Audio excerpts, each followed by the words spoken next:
Seriously, Snow White was so forgetful. The story of Snow White as told by the dwarves by Nancy Lowen. This is a 2.9 reading level book. There's the quiz number.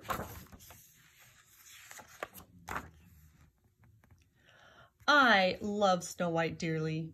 She's a beautiful person inside and out, but honestly, the girl's got a mind like a leaky bucket. Here's the real story of Snow White and the Seven Dwarfs. My name, by the way, is Seven. The dwarves used to have real names, but Snow White couldn't remember them. One day, we came home from the mines to find our cottage door open. We thought we'd been burgled, but no, it was just a lovely little girl, sound asleep. In the morning, she had quite a story to tell. "Hello," she said, "I am Snow White. The queen sent me into the woods, and the hunter was supposed to kill me, but he was nice and let me go. And I wandered a long time in the woods. I guess I am very pretty, and that's why the queen doesn't like me. I'm Snow White. Would it be all right if I lived with you? I love playing house, and I keep house really. Keeping a real house wouldn't be any different, would it? Did I tell you my name is Snow White?" Wow, did she have energy. Life with Snow White was interesting. She forgot to turn on the stove, and she'd forget to turn it off. She'd make banana cream pies and forget the bananas. She'd knit scarves that were 10 feet long just because she forgot to stop.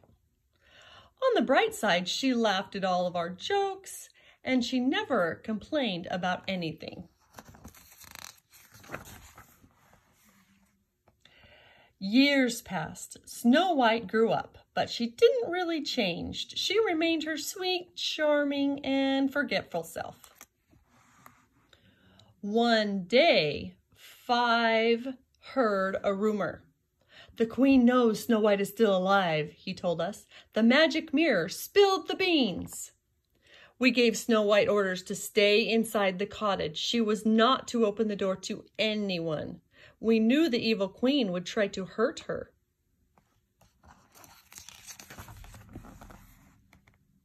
But Snow White quickly forgot. Twice we came home to find her lying on the floor. It was certainly the work of the queen. The first time, Snow White couldn't breathe. She was wearing a brand new corset that was laced too tightly. The second time, she had a poisoned comb in her hair. All the queen had to do was dress up as an old woman and offer something pretty for sale. Any thoughts of being careful went right out of Snow White's head. We posted reminders. We even wrote, "Do not open the door" in syrup on her pancakes.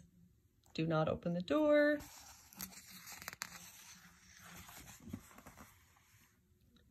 But once again, we came home to find Snow White on the floor. This time, we couldn't help her. There was no corset to loosen or comb to remove. We thought she was dead, killed by a magical spell, and yet days passed and she remained as lonely as ever. "It's like she'd forgotten how to wake up," Five whispered. We couldn't make ourselves bury her, so we placed Snow White in a glass coffin and brought her to a spot on the mountain. We took turns guarding her. Thank goodness that's not the end of the story. One day I heard a voice in the woods. "No, Your Majesty, it's not time for lunch. We ate our lunch an hour ago. Don't you remember?" "Oh, right, silly me." Suddenly, I was face to face with a prince, but he barely noticed me. He couldn't take his eyes off of Snow White. "What happened to her?" he asked. "What's her name?" I told him the whole story. "She's the most beautiful girl I've ever seen," he breathed. "Those lips, those eyes. What did you say her name was?" Could I take her with me? Now that I've seen her, I don't think I can live without her. What silky hair she has. Tell me again, what's her name? I smiled. The prince reminded me of a certain someone.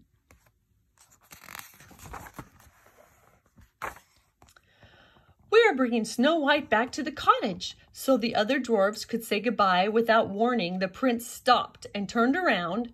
Hey, what about lunch? He asked.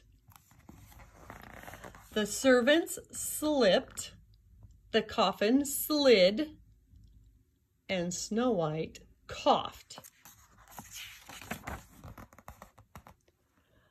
I'd never heard such a beautiful sound. Out of her throat flew a bit of rosy red apple.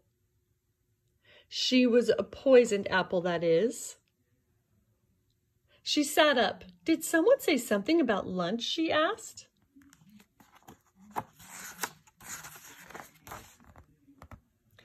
Yes, Snow White married the prince, of course. The queen actually showed up at the reception, if you can believe it.